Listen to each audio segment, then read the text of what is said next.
In this video, we are going to cover how to predict products for double replacement reactions. And again, before we get into actually predicting the products, we need to talk about what a double replacement reaction is and how to recognize it. So double replacement means that we are going to have two elements switch places. Remember, in a single replacement, we had one element switch places. This time we're going to have two.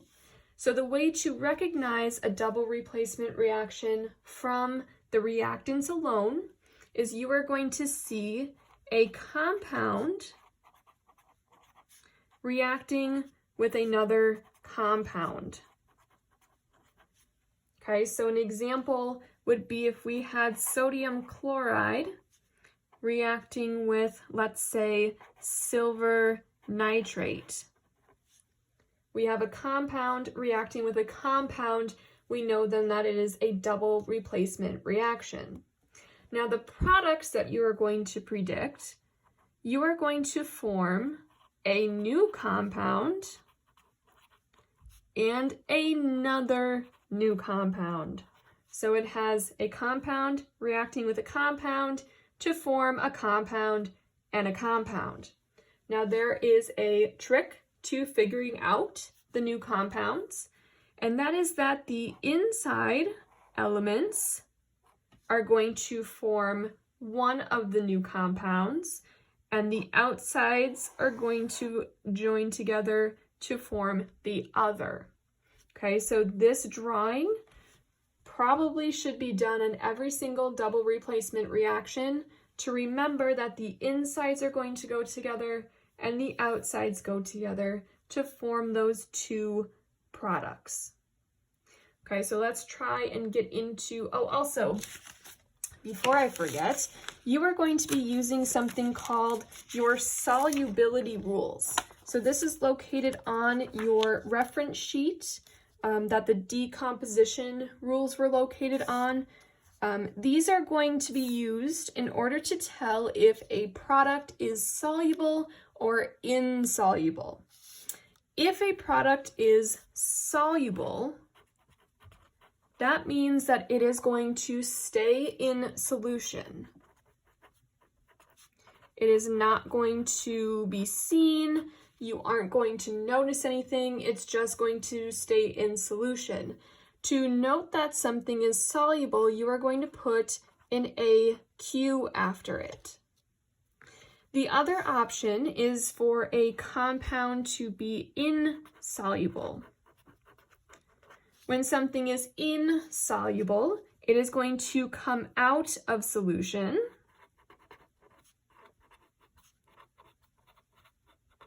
as a solid. And since it is coming out of solution as a solid, you put an S after it to show that it is a solid. Do not get it mixed up that S means soluble, because that is not true. That is the opposite. Insoluble gets an S because it's coming out of solution as a solid. So when you when you predict your two products, you need to plug those two products into your solubility rules to determine if each compound is aqueous or a solid. Now, if a reaction has two aqueous compounds as products, okay, so if we have the first and the second compound as aqueous, this reaction, you are just going to simply write NR. NR stands for no reaction.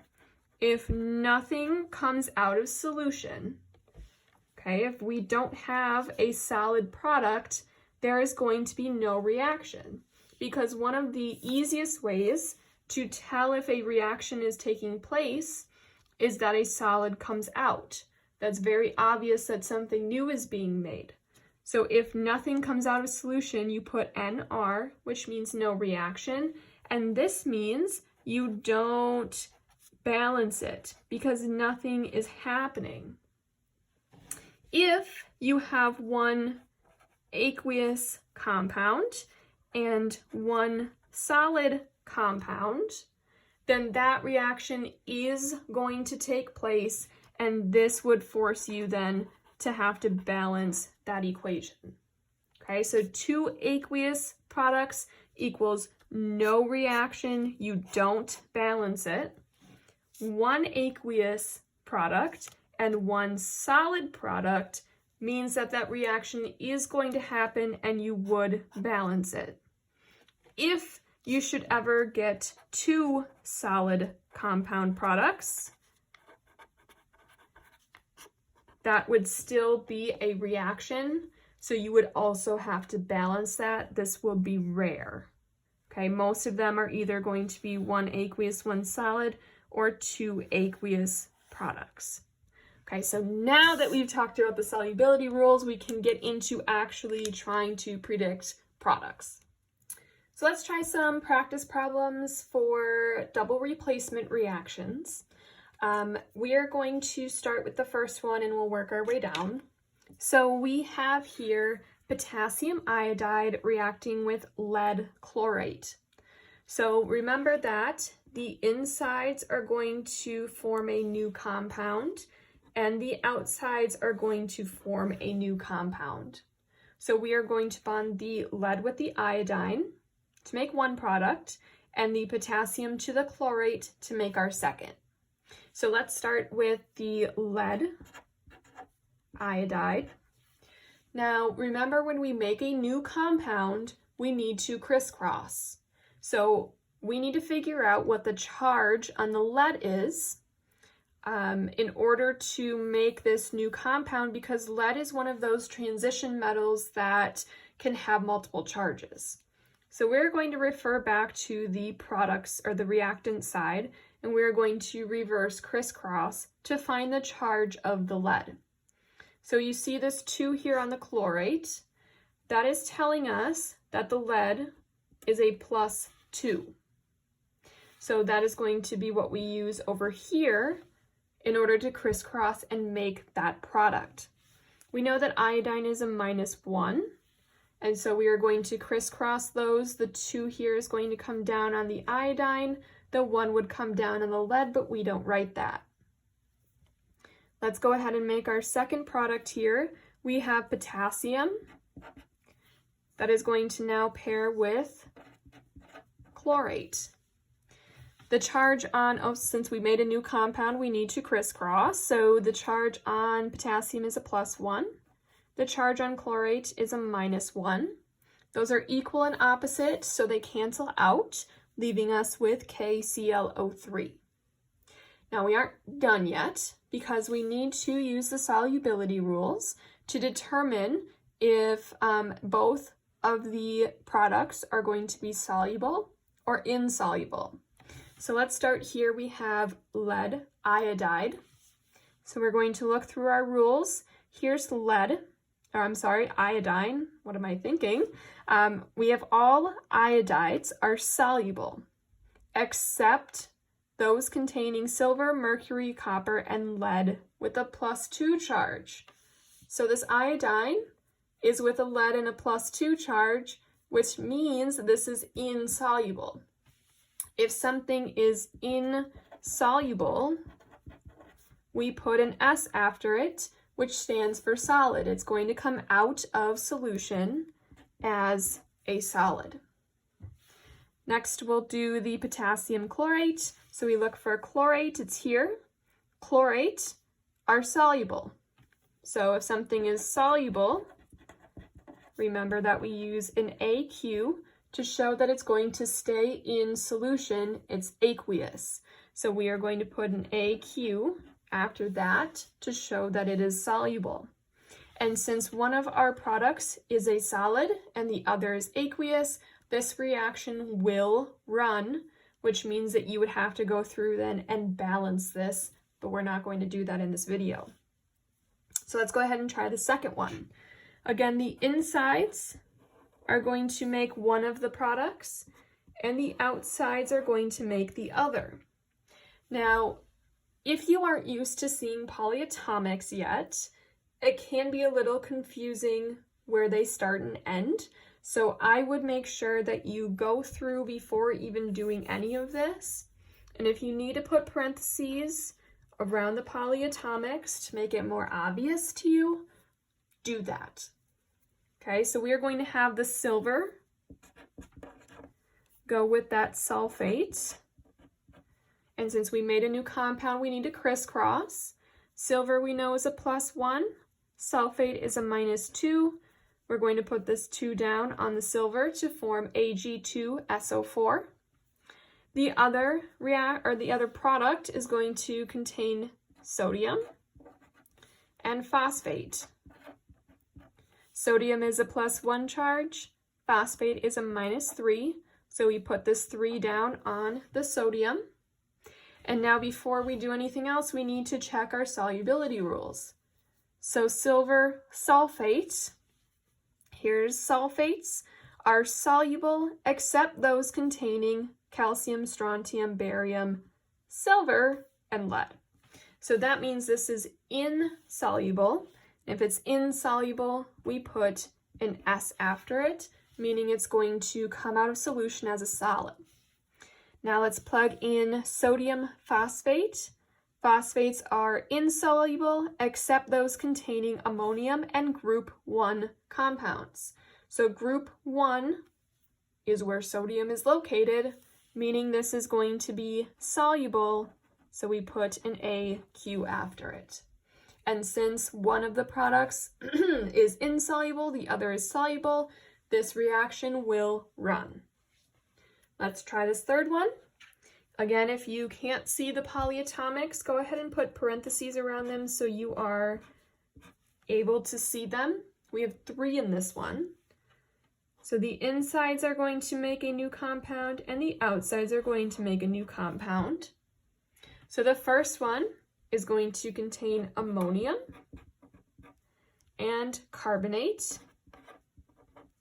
If you haven't figured it out yet, you always write the portion of the compound with a positive charge first. So that's why I wrote the ammonium first. Now, since we made a new compound, we need to crisscross. So we know that ammonium has a +1 charge and the carbonate is a -2.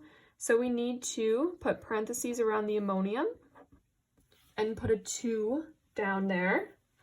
And then our other product is going to contain strontium and hydroxide. Strontium we know is a +2 charge. Hydroxide is a -1. When we crisscross, we need to go ahead and put parentheses around the hydroxide, and the 2 goes outside of the hydroxide. You don't put it just right outside the H, because that would literally make this H2O. This is saying we have 2 hydroxides. So now let's plug these into our solubility rules. Ammonium carbonate. Carbonates here. Carbonates are insoluble except those containing ammonium. So that is soluble, meaning it's aqueous. Strontium hydroxide. Hydroxides are insoluble except those containing group 1, ammonium, calcium, strontium, and barium. So that means that this is also aqueous. Since both of these are aqueous, that means that this is a no reaction. If nothing's coming out of solution, it's no reaction. Let's try this bottom one then. Oh, by the way, no reaction means that we would not have to balance this because this is not going to happen. So less work for you. So let's try this bottom one. The insides are going with the insides, and the outsides are going with, the outsides. So in the first product, we have silver bonding with acetate. And since we made a new compound, we need to crisscross. So silver, you know, is a +1, acetate is a -1. Those are equal and opposite, so they cancel out. No subscripts needed. The other product is going to contain calcium and sulfur. Calcium, you know, is a +2. Sulfur is a -2. Again, we made a new compound, so we need to crisscross. If I haven't said that every time, I'm trying to. You notice that these are also equal and opposite, so they cancel out. Now we need to use our solubility rules. Silver acetate. Acetates are soluble, so that means this is soluble. So we put an AQ after it. Calcium sulfide. Sulfides are down here. Now be careful between sulfides and sulfates. They are different. Sulfides are insoluble except those containing group 1, ammonium, and calcium, strontium, and barium, which means this is also soluble, giving it an AQ. And since both of the products are soluble, this is another big no reaction, meaning we would not have to balance this because this reaction is not happening. So why don't you try these practice problems on your own, pause the video, and then hit play when you're ready for the answers. So this first one here, again, if you don't recognize it, there is a polyatomic in that first reactant. So I just put parentheses around it. The insides are going to go together and the outsides are going to go together. So our first product is going to be aluminum and sulfate. And since we made a new compound, we need to crisscross. So aluminum we know is a +3, sulfate is a -2. So the 2 is going to come down on the aluminum, and the 3 is going to come outside of the parentheses on the sulfate. The other product is going to contain calcium and carbonate. Calcium is a +2, carbonate is a -2. They're equal and opposite, so they cancel out. We're left with just CaCO3. Now we need to use our solubility rules. We're going to look for aluminum sulfate. Sulfates are soluble except those containing calcium, strontium, barium, silver, and lead. That is not one of them, so that means it is soluble. And again, if it's soluble, you put an AQ after it. So we are going to put an AQ after this. Calcium carbonate. Carbonates are insoluble except those containing ammonium and group 1. This is group 2, so that means that this is insoluble. And remember that insoluble compounds get an S after it. That stands for solid. So this is going to come out of solution as a solid. And since this reaction would run, you would have to go through and balance it, but I'm not going to do that. Let's try this next one here. We have sodium chloride reacting with silver nitrate. The insides are going to go together to make a new compound, and the outsides are going to go together. So the first product we are going to make will contain silver and chlorine. Now, since we made a new compound, we need to crisscross. So silver is a +1, chlorine is a -1. Those are equal and opposite, so they cancel out. We are good to go to the next one. We have the second product containing sodium and nitrate. And since we made a new compound, we need to crisscross. So sodium is a +1, nitrate is a -1. Again, equal and opposite, they cancel out. So now we can move into the solubility rules. Silver chloride would be here. All chlorides are soluble except those containing silver, which means that this is insoluble.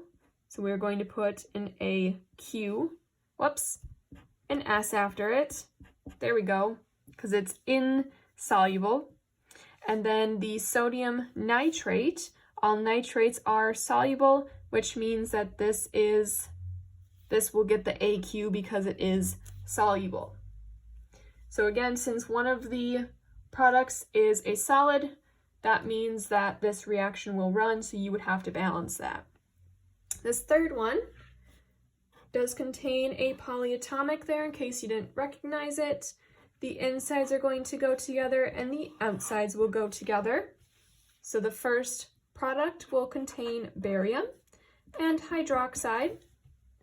Barium, you know, is a +2. Hydroxide is a -1. When we crisscross, we put parentheses around the hydroxide and bring the 2 down outside of it. The second product is going to contain copper. Now be careful because copper is one of those transition metals that can have more than one charge. So we need to reverse crisscross here to figure out the charge of copper. We see that both of the subscripts are 1s, so we're going to question it. We go and find out what the charge on the hydroxide is. We know it's a -1, so therefore copper has to be equal and opposite at a +1. And this is going to go with bromine, which we know is a -1. Equal and opposite cancel out. Now we use our solubility rules. Hydroxide here. Hydroxides are insoluble except those containing group 1, ammonium, calcium, strontium, barium. So that means this is soluble, so it gets an AQ. And then this one has copper and bromine. So all bromides are soluble except those containing silver, mercury, copper, and lead. So this would also, actually this would be insoluble, so we would put an S after it. And since one of the products is a solid, the other is aqueous, this reaction would run and you would have to balance that. And that is how you predict products for double replacement reactions.